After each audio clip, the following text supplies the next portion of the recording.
परीक्षा नहीं हुई पर आज नहीं तो कल ज़रूर होगी। यह कोरोना महामारी आज नहीं तो कल ज़रूर खत्म होगी। स्कूल कॉलेज कभी ना खुले ऐसा तो नहीं होगा। आज हमारे आसपास कोरोना की महामारी चल रही है, उसके चलते बच्चे का पढ़ाई पर से मन हट रहा है।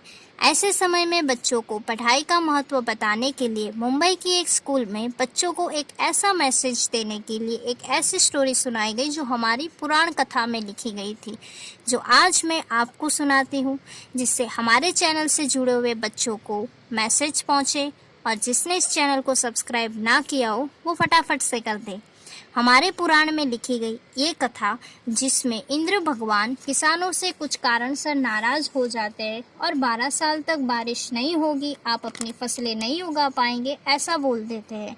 और तब किसानों ने इंद्र भगवान से विनती की। ये विनती सुनते इंद्र भगवान ने बारिश न होने का सारा श्रेय शिवजी भगवान पर डाल दिया और बोले कि बारिश तभी संभव है जब शिव भगवान अपना डमरू बजाएंगे। लेकिन इंद्रदेव भगवान शिवजी के साथ पहले ही गुप्त रूप से चर्चा कर चुके थे और उनसे किसानों के साथ सहमत न होने के लिए भी अनुरोध कर चुके थे।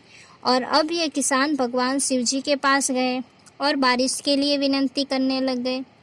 परंतु शिव भगवान बोले, बारिश तो तभी होगी जब 12 साल बाद अपना डमरू बजेगा। निराश होकर वापस लौटते किसानों ने 12 साल तक इंतजार करने का फैसला कर लिया। पर इनमें से एक किसान वापस लौटकर अपना काम कर रहा था, खेती कर रहा था, यहाँ तक कि बीज भी बो रहा था। यह देखकर अन्य किसान उस किसान का मजाक उड़ाने लग गए, हंसने लग गए, पागल बोल रहे थे। कुछ किसान ने तो पूछा भी कि आप अपना समय ऊर्जा क्यों बर्बाद करते हो, जबकि आपको पता है कि 12 साल तक बारिश तो होने वाली नहीं है। उस किसान ने बहुत अच्छा जवाब दिया, मुझे पता है कि बारिश के बिना मेरी फसल तो नहीं उगने वाली। ये सब केवल अभ्यास के रूप में कर रहा हूँ। 12 साल बाद खेती करने का काम, फसलों को उगाने की प्रतिक्रिया मैं भूल जाऊंगा। शरीर का काम करने की जो आदत है वो भी छूट जाएगी और शरीर आलस का शिकार हो जाएगा। इसीलिए मैं अभ्यास करता रहूँगा। जब 12 साल बाद बारिश हो तो मुझे मुश्किल ही ना हो। जब इस किसान की बात पार्वती जी को पता चली तो उन्होंने चिंतित होकर शिव जी को कहा, आप भी 12 साल बाद डमरू बजाना भूल सकते हैं।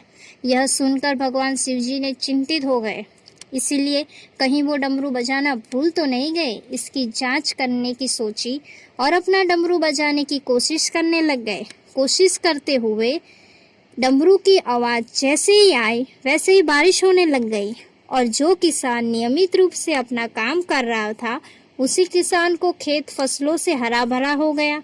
लेकिन बाकी सभी बारिश का जो इंतज़ार कर रहे थे किसान, उसको पछतावा हुआ क्योंकि उन्होंने अभ्यास करना भी छोड़ दिया था। और ऐसे ही 2 सप्ताह बाद, 2 महीने बाद या 2 साल बाद लॉकडाउन खुल जाएगा, कोरोना की महामारी भी खत्म हो जाएगी। इसीलिए इसका इंतज़ार करने से या भूलने से अच्छा है कि आप निरंतर अभ्यास करें, या जिस कक्षा में आप हैं या जिस कक्षा में आप आने वाले हो उस कक्षा का अभ्यास करें, अध्ययन करें, अपने कौशल्यों को और ज्ञान को बढ़ाएं।